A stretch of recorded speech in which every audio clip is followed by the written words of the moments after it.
Alors le prédiabète, tout simplement, ça veut dire d'avoir une glycémie qui est entre la normalité, qui est inférieure à 1 g par litre de glucose, et le diabète qui est 1,20 g.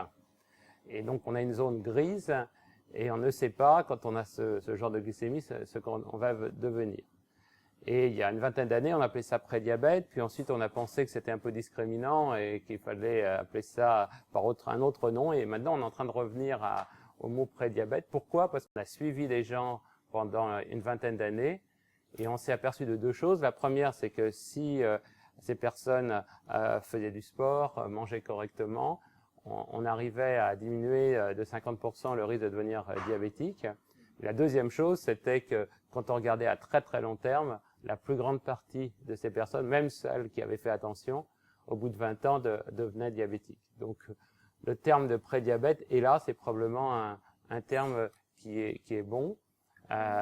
Ce qui veut dire aujourd'hui, d'ailleurs, hélas, qu'on ne sait pas véritablement éviter le diabète quand on est prédiabétique.